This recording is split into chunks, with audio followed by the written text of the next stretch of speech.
Aujourd'hui est un nouveau jour. Oubliez donc les erreurs du passé. Soyez reconnaissants pour ce qui vous reste et patient pour ce qui va arriver dans le futur. Beaucoup passent trop de temps à regretter ce qui s'est passé, les mauvais choix ou les opportunités ratées, mais il y a une raison pour laquelle le rétroviseur est si petit et le pare-brise si grand. Où vous vous dirigez est beaucoup plus important que ce que vous avez laissé derrière. Votre situation actuelle ne détermine pas votre ligne d'arrivée, alors soyez prêts pour accueillir une nouvelle version de vous-même ainsi qu'une nouvelle vie pleine de surprises.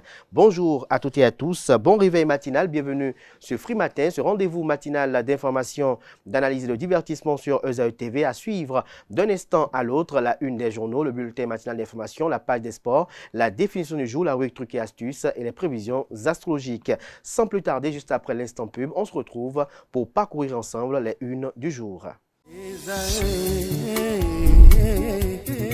L'École supérieure d'administration, d'économie, de journalisme et des métiers de l'audiovisuel ESAE offre de nouveaux challenges pour l'année universitaire 2023-2024. Étudiantes et étudiants, parents d'élèves nouveaux bacheliers, ESAE, c'est la garantie d'une formation de qualité à des conditions très avantageuses. À Gbedjromede, à Papa, à Boumekalavi et Parakou, inscrivez-vous en administration générale, administration du travail et de la sécurité sociale, trésor et finances publiques, impôts, diplomatie et relations internationales, journalisme et métiers de l'audiovisuel, gestion des marchés publics, planification et développement local, sciences économiques, sciences juridiques et toutes les filières des sciences de gestion. ESAE vous offre des bourses, demi-bourses et de réductions pour les premières inscriptions dans toutes ces filières. Waouh! En licence 1, 2 et 3 et en master, bénéficiez jusqu'à 50% de réduction sur tous nos sites. N'est-ce pas génial? Infoline. ESAE Gbedjromede, 3e rue à droite en quittant le carrefour Le Jador pour la BIBE Jéricho ou au plus 229 90 93 65 21 98 98 14 00 à Kpakpa au plus 229 52 88 33 33 à Boumekalavi au plus 229 52 88 44 44 Parakou au plus 229 52 46 12 12. ESAE, l'excellence à un an.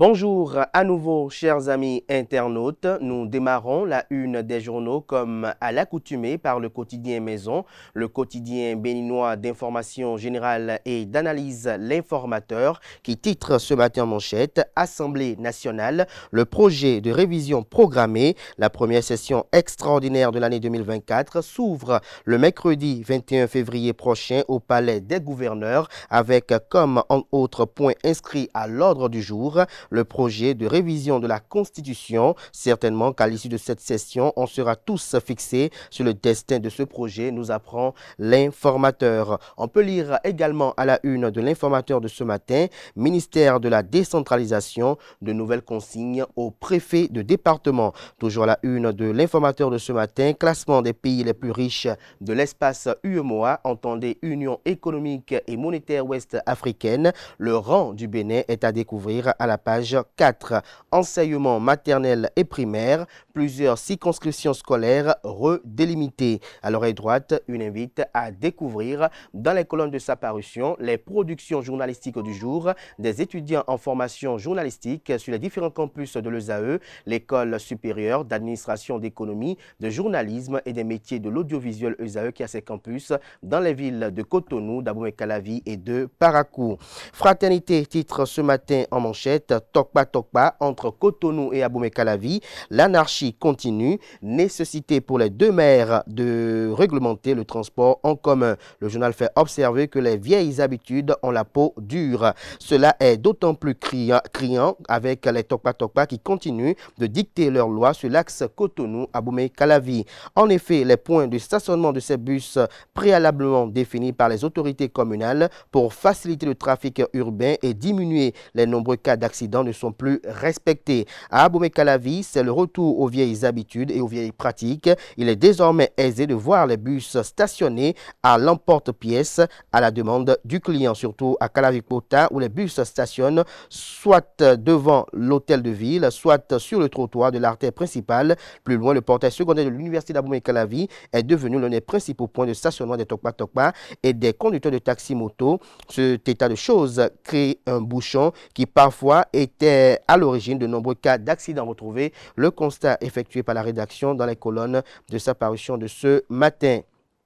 Assemblée nationale, la proposition de loi portant révision de la Constitution programmée, nous informe Fraternité. Démenti formel sur un prétendu plan de départ forcé à la retraite, nous apprend également Fraternité dans les colonnes de sa parution de ce matin. Le journal propose également comme titre ce matin à sa une, évaluation de la réforme de mise à la retraite et de liquidation automatique de la pension des agents de l'État. Aliat Matisse et Romuald Ouadani échangent avec les retraités et les acteurs du domaine de la pension.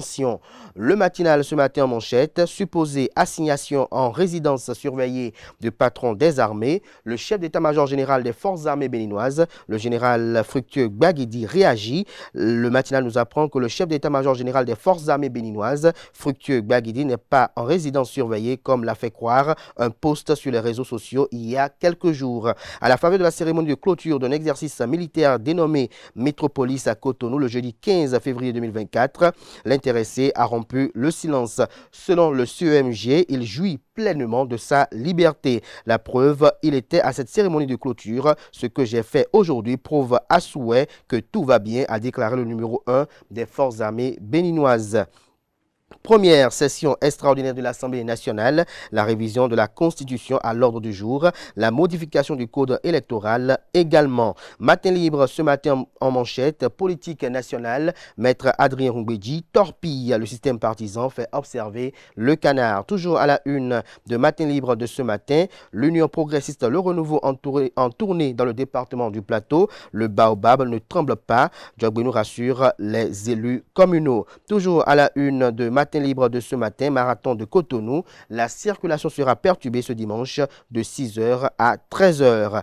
Le Béninois libéré ce matin en manchette, session extraordinaire de l'Assemblée nationale du 21 prochain, la révision de la Constitution à l'ordre du jour. Vous avez en illustration les photos du président de l'Assemblée nationale, Louis Gbéounou-Vlavonou, et celle du député initiateur de la dite proposition de loi portant révision de la Constitution en la personne de Hassan Seibou. Les députés entrent à quai et perdre la chance de parrainer ou Seibou pour garder le Graal. Des détails sur l'article du journal dans les colonnes de sa parution de ce matin.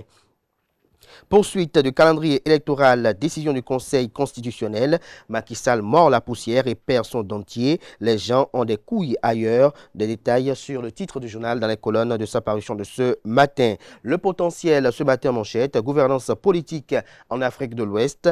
Togo, la dictature ruine l'espoir du peuple. Alors que partout en Afrique, les peuples remettent les pendules à l'heure de 1000 manières afin de retrouver la dignité dans la liberté avec le requiem des régimes dictatoriaux ou des régimes pseudo-démocratiques, il y a encore des hommes forts qui tiennent coûte que coûte à asservir les populations. C'est le cas du Togo où règne en maître depuis 1967 la famille Yassingbe. Le père Eyadema Yassingbe a gouverné sans partage entre 1967 et 2005. Retrouvez la suite de ce que dénonce le confrère à la page 3 de sa livraison de ce matin. Troisième édition du marathon Be the Best.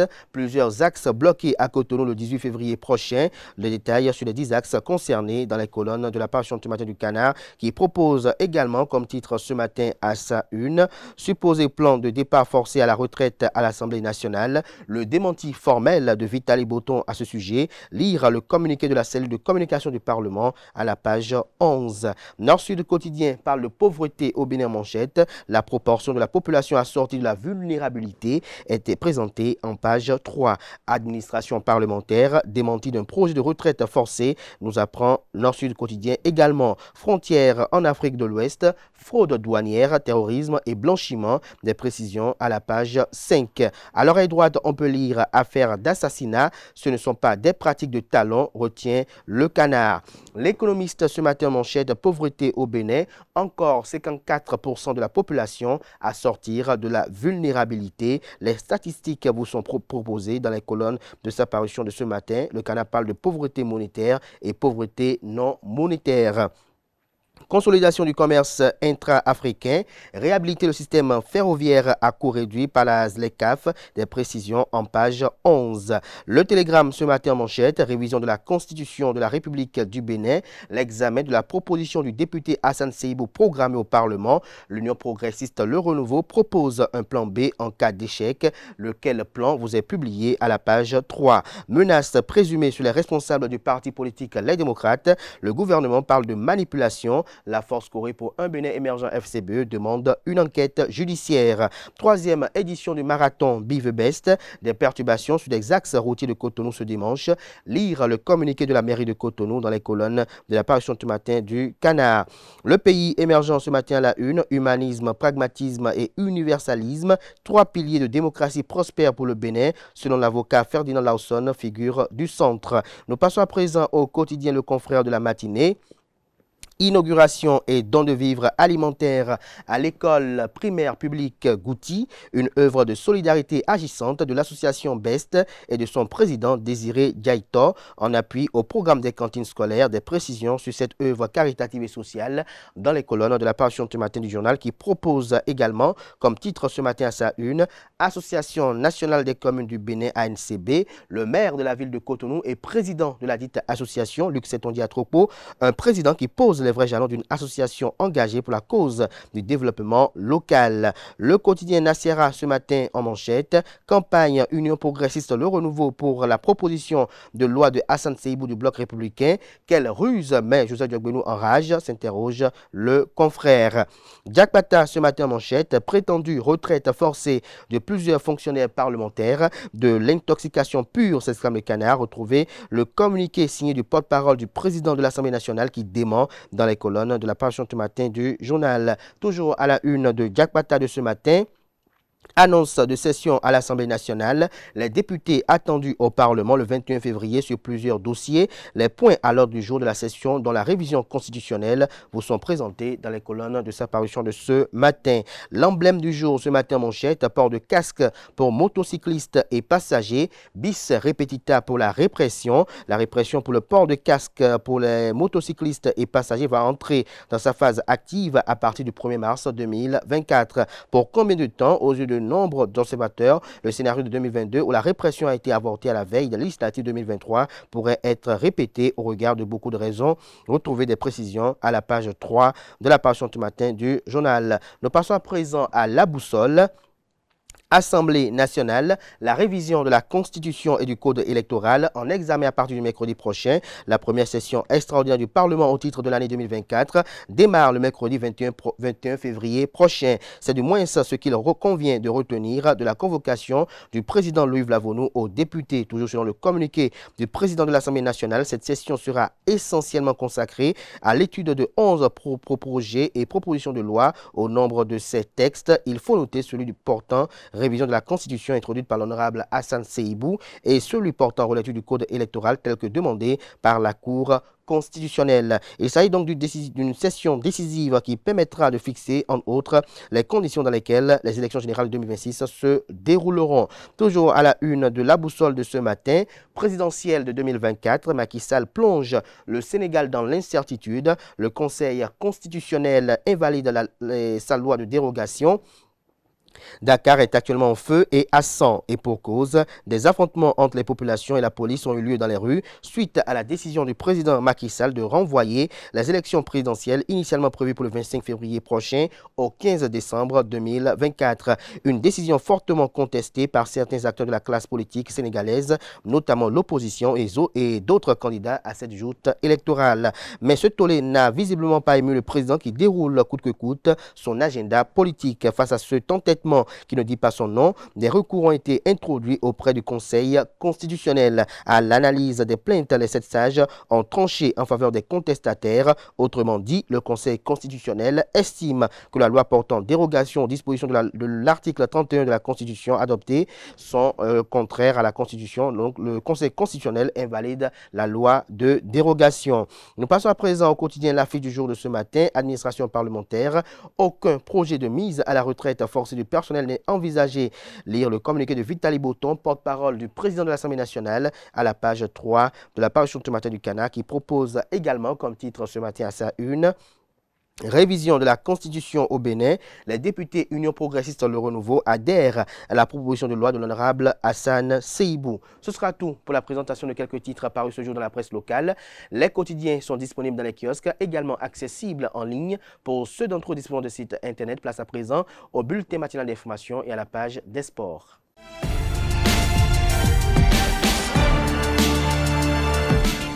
La seconde partie de cette matinale, le bulletin matinal d'information et la page des sports. Quentin Amoussou est installé pour le bulletin matinal d'information. Bonjour. Bonjour Kader. Merci d'être là. Bonjour à vous, Kouloumoussou, pour la page des sports. Bonjour Kader. Merci d'être là. Quentin Amoussou, nous démarrons par l'actualité au Sénégal où le Conseil constitutionnel a examiné les recours qui ont été adressés et annule le report des élections. Effectivement, bonjour amis internautes. Les juges sous la présidence de M. Mamadou Badio Camara ont examiné les requêtes introduites par les candidats et députés du groupe parlementaire Yehui Askanoui qui contestaient la loi reportant le scrutin. Dans sa décision, le Conseil a jugé les requêtes recevables et a déclaré que la loi portant dérogation aux dispositions de l'article 31 de la Constitution adoptée sous le numéro 4/2024 par l'Assemblée nationale le 5 février 2024 était contraire à la Constitution. De plus, le décret numéro 2024-106 du 3 février 2024 qui abrogeait le décret convoquant le corps électoral pour l'élection présidentielle du 25 février 2024 a été également annulé. Et nous revenons à l'actualité politique nationale où le Parlement béninois, l'Assemblée nationale, va ouvrir une session extraordinaire le 21 février prochain. La révision de la Constitution et le code électoral seront en examen au cours de la dite session. Les députés de la 9e législature seront en session extraordinaire le mercredi 21 février 2024 au Palais des gouverneurs à Porte-Nouveau. 12 projets seront examinés au cours de cette première session extraordinaire de l'année 2024 du Parlement. La proposition de loi portant révision de la Constitution déposée par le député Hassan Seibou, le projet de loi portant modifications et compléments de la loi numéro 2019-43 du 15 novembre 2019 portant code électoral en République du Bénin et 10 autres projets de loi sont inscrits à l'ordre de la première session extraordinaire de l'année 2024 de l'Assemblée nationale. Annick Ballet, éminente et talentueuse journaliste, qui a eu à bercer plusieurs enfances au Bénin, notamment sur la télévision nationale. Cette éminente personnalité de notre pays nous a quittés. Elle a été arrachée à notre affection le 14 février dernier. Les voix ne cessent de s'élever pour témoigner toute leur affection et également faire des témoignages et des hommages à l'endroit de l'illustre disparu. À cet effet, une équipe de la rédaction s'est rendue à l'ORTB pour retrouver quelques confrères, quelques collègues de service. Quentin Amoussou. Effectivement, touchés par sa disparition subite, quelques collègues et confrères de la presse l'ayant côtoyé de son vivant livrent leurs impressions sur ce qu'ils retiennent de l'illustre disparu. Ils sont au micro de Nansrine Fatoumbi et Francis Fahami. Annick a forgé mes premiers pas dans la pratique réelle du métier. Annick m'a guidée et m'a guidée jusqu'à son dernier souffle dans ce métier. Moi, je la considère comme une seconde maman. Elle est plus qu'une collègue, plus qu'une aînée, plus qu'une amie. Elle est pratiquement une maman pour moi. Je l'appelais affectueusement maman. Et comme beaucoup de jeunes de ma génération, Annick est cette aînée que nous aimions avoir à nos côtés. Et elle a toujours su jouer ce rôle-là. Elle a toujours su nous tenir par la main, nous tirer les oreilles quand il le faut, parce qu'il faut le dire, c'était une personne très rigoureuse, surtout en matière de travail, et encore plus rigoureuse vis-à-vis des femmes. Parce que pour elle, quand on dit féminisme, on dit droit de femme, il ne s'agit pas de s'asseoir et d'attendre qu'on vienne vous donner la chose comme sur un plateau d'argent, où elle n'est pas de ceux qui pensent qu'il faut faire de la discrimination positive. Tu es femme, tu dois lutter et mériter ce que tu veux. Et si tu le veux, parce que là, la volonté est primordiale chez elle aussi pour évoluer. Il faut avoir de la volonté. Elle le demande, elle l'imprime à tout bout de champ. Si tu le veux, Alors si tu le veux, travaille pour l'avoir. Tout ce que j'ai pu réaliser, franchement, de façon professionnelle dans ce métier, je le dois à Annick Ballet. Femme de caractère, de principe, une personne, je peux dire souveraine, parce qu'elle exprime ce qu'elle pense. Elle n'aime pas l'injustice.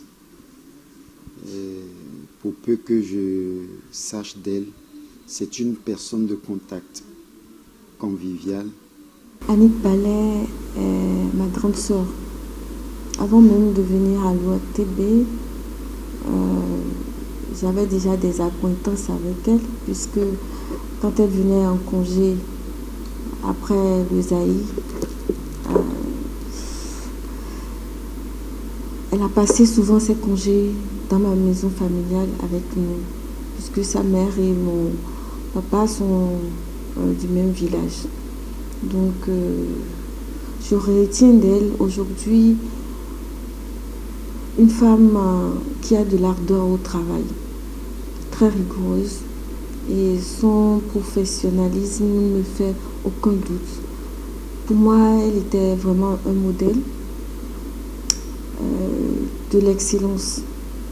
C'est une dame qui cherchait toujours à aller plus loin, qui n'hésitait pas à franchir ses zones de confort pour se mettre en danger et se challenger. Annick Ballet, c'est vrai que c'est une maman, c'est une mère poule, comme beaucoup de collègues le disent déjà. Annick Ballet, c'est une grande sœur, c'est une professionnelle. Les mots me manquent pour la qualifier, mais je suis venu dans la maison à un moment où elle était chef programme. Et quand vous êtes jeune journaliste à la rédaction JT, vous produisez un papier et qu'elle apprécie et qu'elle aime, elle vous le dit. Mais ce qui vous manque, elle vous le relève tout de suite.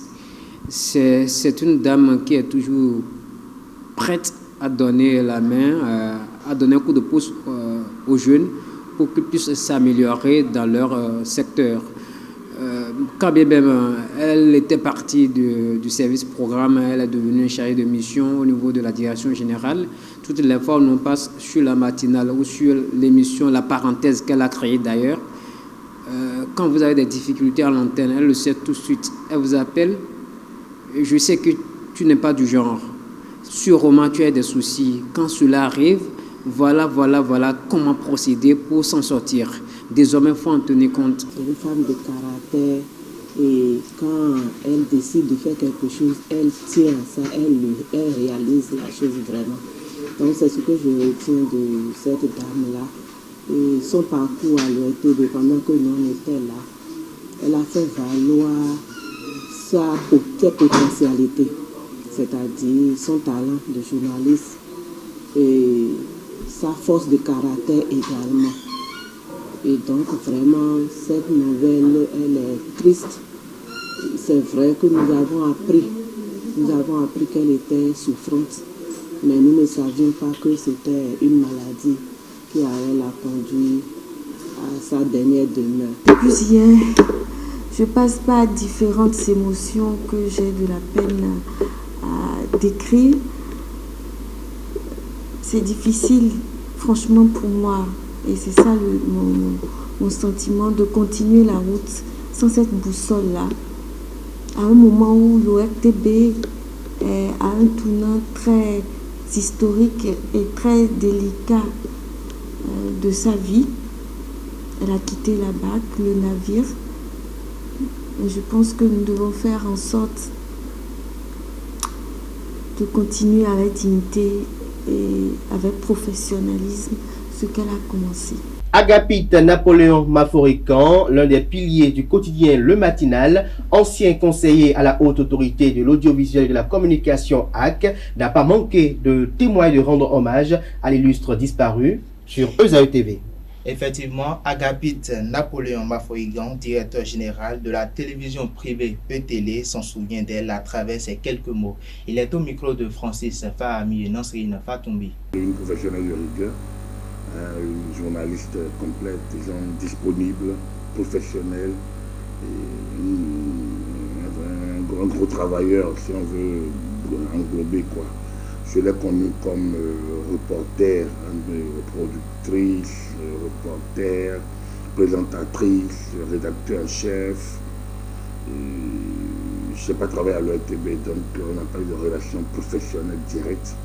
Mais dans mes activités en tant que président de l'Union des journalistes de la presse privée, en tant que professionnel donc, du secteur, on a eu quand même à collaborer. J'ai eu recours à des services de l'ORTB quand elle était rédacteur en chef et ça a été assez direct. C'est sans fioriture, c'est aussi disponible que ça, avec une pointe d'humour, parfois sans bonne humeur, une bonne humeur avérée, et puis voilà quoi. Donc, c'est tout. Je ne la vois pas toujours dans les polémiques, même si les gens tentent de polémiquer avec elle. Je me rappelle encore cette note on était à la HAC, et je me rappelle encore cette note du gouvernement de Kérékou qui disait qu'il faut la remplacer, par qu'elle aurait des rapports privés avec un ministre. Ça nous a paru tellement bizarre, parce qu'on estimait que même ça, c'est sa vie privée, on n'avait pas à se mêler de cela. Et puis après, d'ailleurs, quand on l'a eu, elle a rigolé, elle a ri, mais on dit, mais bon, voilà. Donc, voilà. Est-ce qu'on étale les rapports privés? Donc, que dans la matière, qu'elle n'avait aucun contact avec ceux dont on parlait d'ailleurs. Donc, voilà une histoire un peu comme ça qui montre un peu les vicissitudes parfois aussi des journalistes femmes et surtout de celles qui ont été leaders. Et elle est la plus jeune que d'autres, plus jeune que les Michel Akamada ou que les Marie-Constance de Bouglélé. Mais elle a quand même fait sa profession. Elle a fait, à un moment donné, elle a dû partir pour diriger une chaîne à Bamako, au Mali. Voilà, elle est revenue. Voilà. Donc, en tout cas, moi, je voudrais saluer la mémoire de cette professionnelle. Dommage que ces choses, on ne les dit qu'au départ, le caca la mort. Je pense que je profite peut-être pour demander aux amis, aux confrères, aux fêtières, peut-être, tous ceux qui ont été peut-être à des niveaux de responsabilité, qu'on voit dans quelle mesure, quand même, nous célébrer. Moi, je suis dans ça, c'est-à-dire qu'après un certain nombre d'années, on a beaucoup de doyens. On a perdu Jérôme Carlos il n'y a pas longtemps. On en perd d'autres. Voilà. Donc, pourquoi ne pas mettre en valeur ceux qui ont été à ces niveaux-là, pour qu'au moins on puisse leur dire merci. Je me rappelle aussi, quand nous avions baptisé la maison des médias, Thomas Méassan, de son vivant, le doyen Méassan était très heureux, très très heureux. Nous l'avions salué à la fin, il dit, mais vous m'avez enterré de mon vivant. Vous m'avez enterré de mon vivant. Et sa famille était tellement reconnaissante. Je pense que, sans mettre trop de farce sur nous, parce que nous sommes là pour parler de l'actualité, je pense quand même que de temps en temps, ceux parmi nous qui se sont honorés, nous aimer, nous devancer, qu'on essaye quand même de leur dire ce que nous pensons d'eux. Voilà, donc, en tout cas, paix à son âme et puis salut. Qui est Annick Ballet? Quel a été son parcours? Je crois qu'on en parle, n'est-ce pas, Quentin Rousseau? Oui, Colombe Boussou, sur ce plateau, nous a proposé un portrait de Annick Ballet. Suivons ensemble.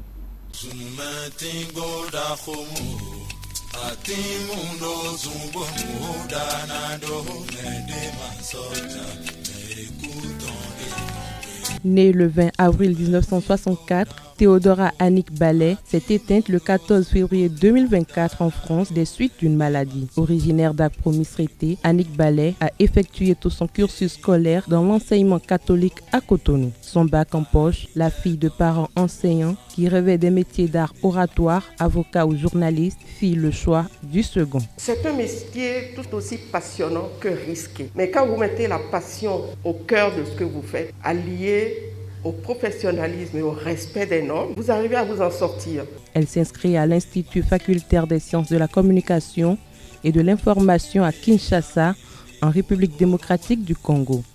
Après sa formation, elle fait ses débuts comme présentatrice du journal à l'Office zaïrois de radiodiffusion et télévision, la télévision d'État sous le régime de Mobutu. De retour à Cotonou, Annick entame un stage à la télévision nationale pendant les années Braise, 1989 à 1990, période trouble de la fin du régime révolutionnaire de Kérékou. Je suis venu à l'ORTB pour un stage et cela tombait pile poil dans les années 90 où ça chauffait à Cotonou. Donc on a été sur la marche de Kérékou, on a été à Saint-Michel où on lui a jeté la pierre. Donc ça a plu. À un moment donné, j'ai dit c'est une première expérience, on continue. Un an plus tard, après la conférence nationale, elle est recrutée et devint agent de l'ORTB en janvier 1991.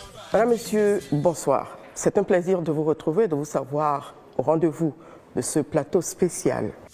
Avec sa prestance, sa bonne diction, Annick est tout de suite positionnée comme présentatrice du journal de 23 heures. La jeune journaliste se fait remarquer par un style vestimentaire audacieux, se présentant à l'écran en chemise et cravate. De l'édition de nuit, elle passe aux 6 heures, puis aux 13 heures. Elle va rester présentatrice 17 ans durant, tâchant d'innover à chaque fois grâce à sa grande culture. De 2016 à 2017, elle fut chef service production à la télévision nationale. Du 1er janvier 2018 à avril 2021, elle fut chef service programme.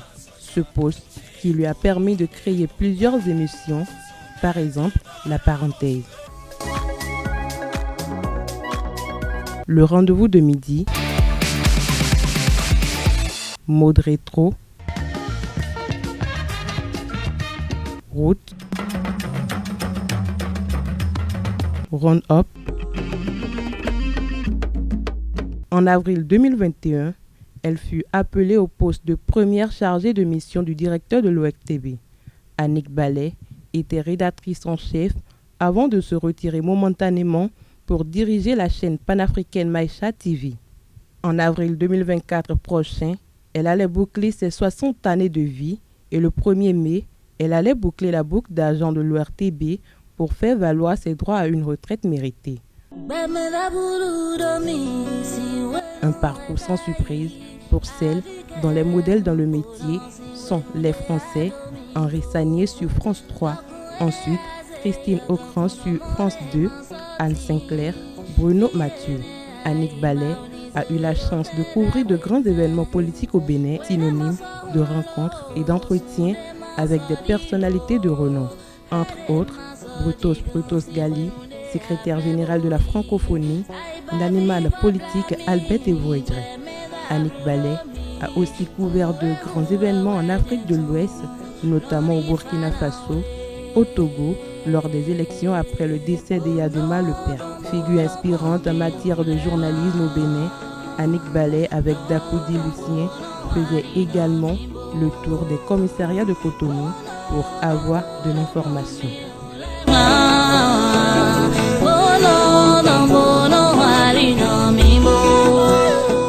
Annick Ballet, journaliste célèbre de la télévision nationale, comme je disais tantôt, cette voix lui a bercé beaucoup d'enfance.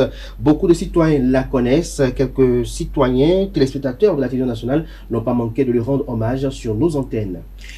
Ils ont déclaré leurs émotions, ils sont touchés et choqués par la disparition de l'illustre journaliste, vedette animatrice également de l'ORTB, Annick Ballet. Ils se sont confiés à Colombo Oussou. Comme l'a dit les fonds, Annick Ballet, vraiment, elle fait partie des journalistes qu'on ne peut même pas qualifier. Parce que moi, je suis profane en la matière. Mais on le voyait à l'époque.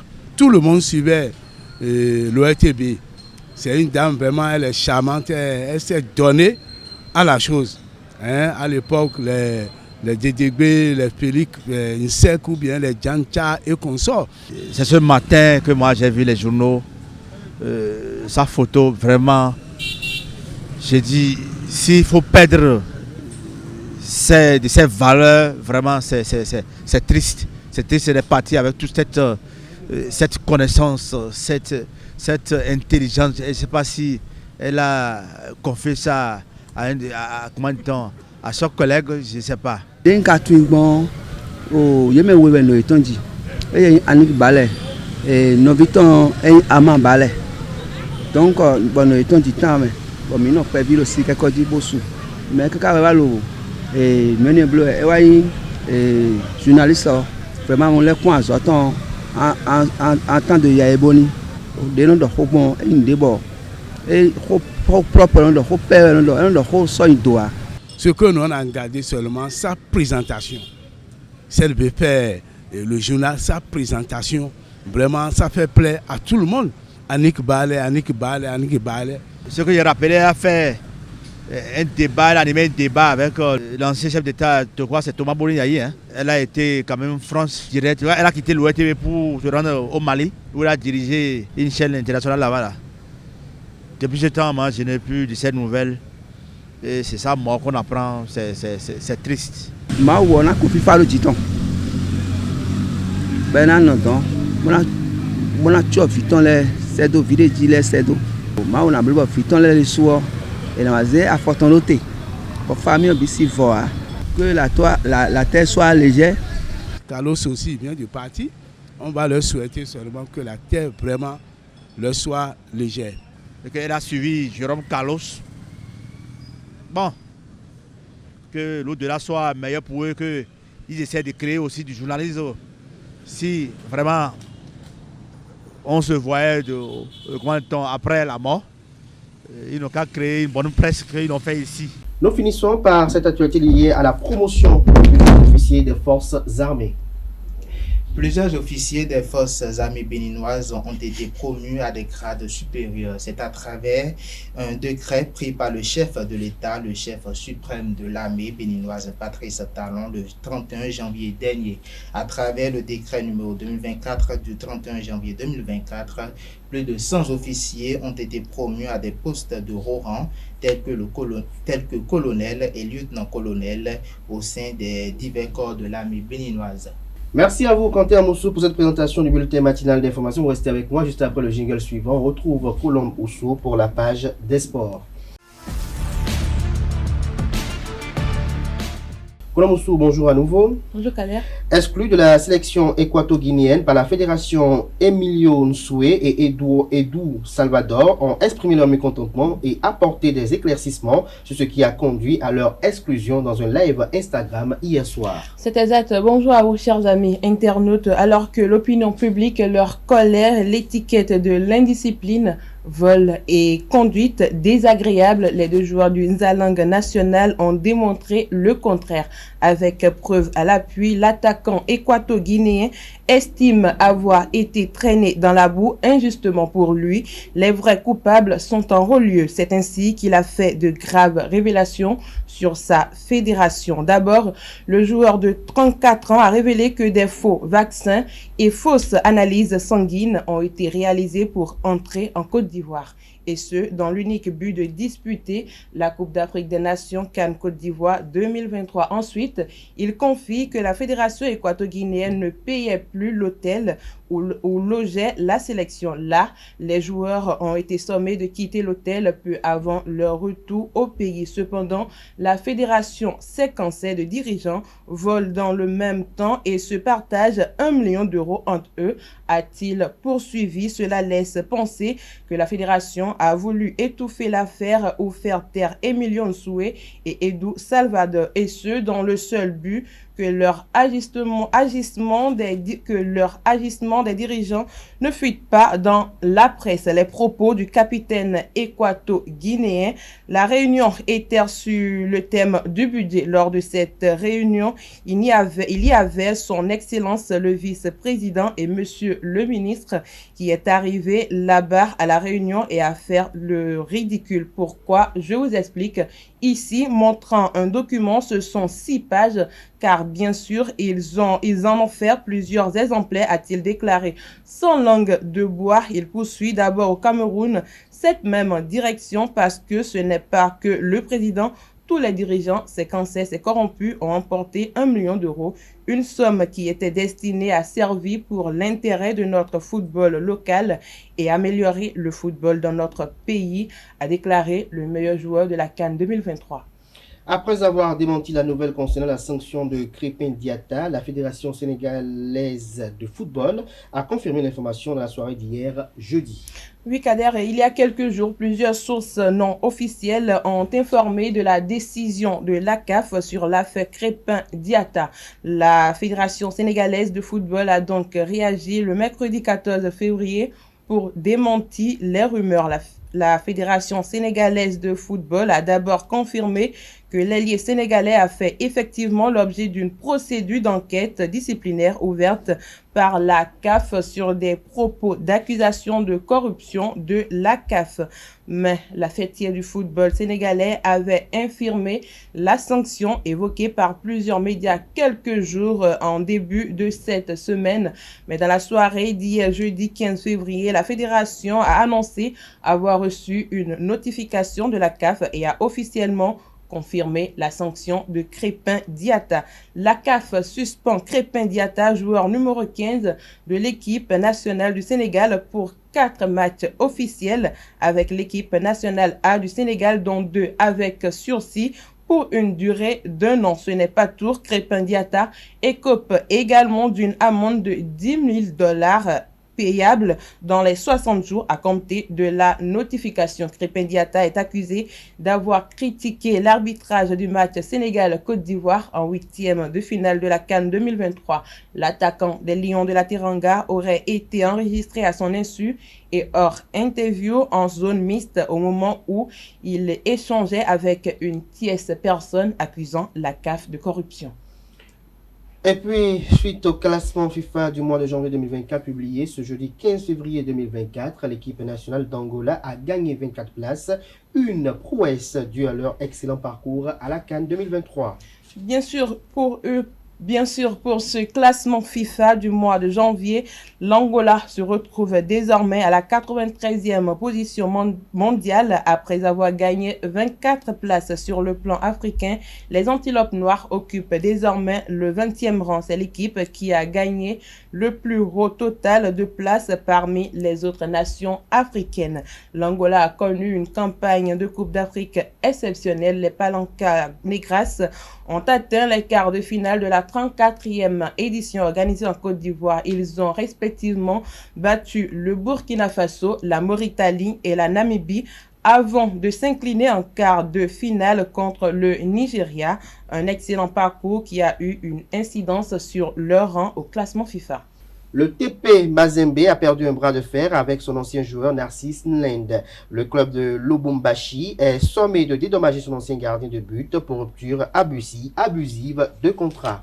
Le TP Mazembe va verser $110 000 à Narcisse Nlend pour rupture de contrat sans motif valable. Le Camerounais a porté plainte auprès de la FIFA contre le club congolais après une résiliation unilatérale de son contrat. Après audition des deux parties, l'instance a décidé de sommer le TP Mazembe pour dédommagement. Par ailleurs, la FIFA a averti les dirigeants du club luchois qu'ils seraient suspendus s'ils ne parvenaient pas à résoudre amicalement le différend avec le gardien camerounais. Le TP Mazembe est également engagé dans un autre différend avec un manager sportif en raison d'un accord non respecté. Il serait à nouveau dans le collimateur de la FIFA qui pourrait lui infliger un nouvel échec administratif. Finaliste malheureux de la CAN 2023, Victor Osimhen pourrait signer au Paris Saint-Germain l'été prochain pour remplacer Kylian Mbappé qui est sur le départ. Effectivement, Kader, et à en croire les informations de The Athletic, l'attaquant nigérien est en première ligne sur la shortlist des potentiels successeurs de Kylian Mbappé au Paris Saint-Germain.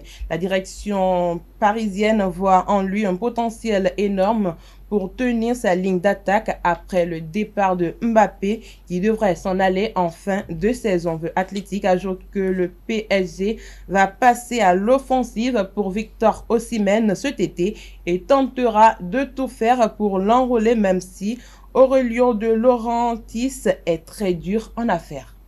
Merci à vous, Colomb Moussou, pour cette présentation. Merci une fois encore à Quentin Moussou d'être resté jusqu'à la fin. À présent, chers amis internautes, j'installe les chroniqueurs de la définition du jour et de la rubrique Trucs et astuces.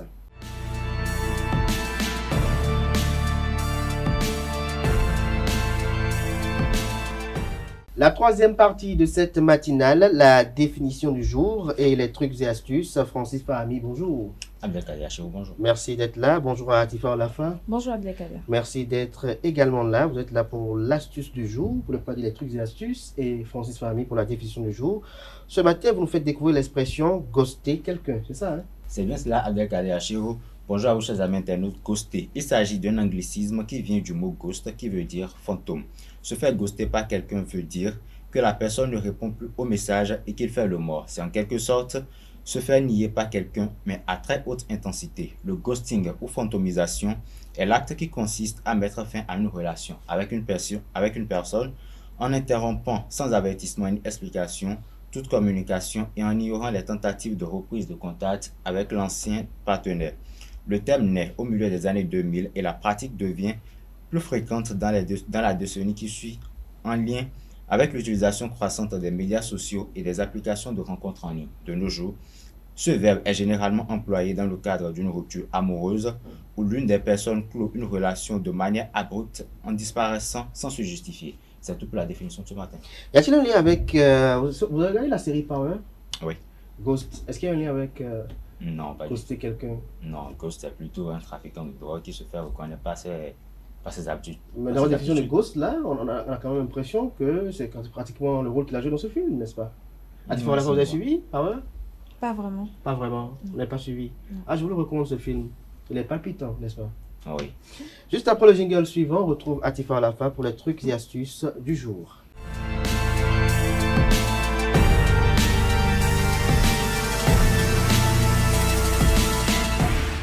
Atifa Olafa, bonjour à nouveau. Bonjour Kader. Cette règle d'or pour guider les choix vestimentaires du vendredi. C'est bien cela, Abdelkader, à nouveau amis internautes. Bonjour, vous vous êtes déjà demandé quelle tenue est-il approprié de porter en vendredi. Mieux connu sous le nom du Casual Friday, cette tendance consiste à adopter un code vestimentaire plus décontracté dans les bureaux d'affaires le vendredi. C'est un moyen également de se sentir plus détendu au travail avant le week-end. Voici donc 7 stratégies qui sauront vous guider afin de bien vous vêtir les vendredis et ce, quelle que soit votre profession. Premièrement, le jean. Choisissez un jean sans déchirure. Vous pourriez l'accompagner d'un blazer pour donner une allure professionnelle. Deuxième astuce, la longueur du genou ne doit pas dépasser 2 pouces en haut du genou. Troisième astuce, attention aux vêtements transparents. Quoique la manche transparente soit acceptable, un haut transparent est à proscrire au niveau du torse. Même s'il s'agit d'une journée décontractée, votre bureau ne se transforme pas en une discothèque ou une boîte de nuit.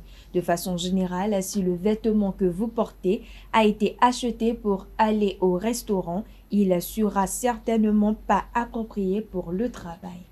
Quatrième astuce, évitez le mou. Les pantalons sport genre yoga, même chose pour le legging. Ce n'est pas un vêtement mais bien un accessoire tout comme le collant. Cinquième astuce pour les femmes, l'encolure de votre chandail doit arrêter avant votre poitrine. La clé du succès d'une tenue vestimentaire bien réussie est de se rappeler que lorsque vous entrez dans le bureau, peu importe le domaine dans lequel vous travaillez, vous représentez une entreprise. Votre habillement en dira long sur vous. Sixième astuce pour les hommes, des vêtements bien ajustés. Une fois assis, assurez-vous que votre chemise reste à l'intérieur de votre pantalon ou si vous le portez à l'extérieur, il doit couvrir votre ceinture à l'arrière, même en position assise. Dernière astuce, les gougounes ou les crocs sont à proscrire au bureau. Je veux parler bien évidemment des tapettes, des babouches et bien d'autres. Voilà, amis internautes, Abdelkader, c'est tout pour l'astuce du jour. Merci à vous, Atifa Olafa, pour cette présentation, voilà qui est assez claire, chers amis internautes. À présent, nous abordons la dernière partie de cette matinale, notamment les prévisions astrologiques du jour.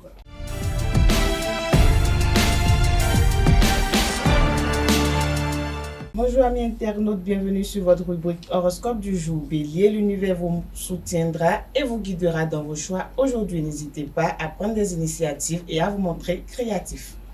Amis taureaux, cultivez en ce jour la patience et la persévérance dans vos actions. Les résultats seront à la hauteur de vos efforts et de votre détermination. Gémeaux, faites confiance à votre intuition et n'hésitez pas à vous ouvrir aux autres. Les échanges et les rencontres seront fructueuses et enrichissantes ce 16 février. Natif du signe Cancer, votre sens de l'organisation et votre détermination seront vos principaux atouts ce vendredi. Ne craignez pas de prendre des initiatives et de vous investir pleinement dans votre travail. Lion, exprimez votre créativité et votre originalité sans crainte. Vous disposez d'un potentiel immense qui ne demande qu'à être révélé et exploité. Amis Vierges, n'hésitez pas à cultiver la sérénité et la patience dans vos actions et vos relations ce 16 février. Le calme et la réflexion seront vos meilleurs alliés pour avancer sereinement aujourd'hui. Balance à présent, vous seriez charmeur et diplomate. En ce vendredi, l'authenticité et la sérénité vous permettront de tisser des liens solides et enrichissants ce vendredi. Amis Capricorne, laissez-vous emporter par la passion et les émotions fortes. Faites confiance à votre intuition et n'hésitez pas à vous montrer audacieux. Sagittaire, vous seriez enthousiaste et aventurier. Ce jour, laissez-vous guider par votre curiosité et votre désir d'évasion. L'aventure et la découverte seront vos meilleures sources d'enrichissement et de plaisir. Amis Capricorne, soyez attentifs aux opportunités qui pourront se présenter et n'hésitez pas à vous montrer persévérant. Cette reconnexion avec vous-même vous permettra de mieux appréhender les défis à venir. Avant-dernier signe du zodiaque, Verseau, vous vous sentirez léger et insouciant ce jour. Profitez de cette bonne humeur pour partager des moments conviviaux avec vos proches qui vous procurent du plaisir. Poisson, pour finir, faites confiance à votre intuition et n'hésitez pas à vous montrer créatif. Les rêves et les émotions sont autant de sources d'inspiration et de réalisation. Abdelkader Achiro, ami internaute, c'est tout pour le message des astres de ce vendredi matin. Merci à vous, Nosrine Fatoumi. Voilà qui vient mettre un terme à Free Matin de ce matin. Merci pour l'attention, merci pour la fidélité. On se retrouve le week-end pour les rendez-vous médias du week-end. Jusque-là, portez-vous bien et belle suite de programmes sur ESAE TV.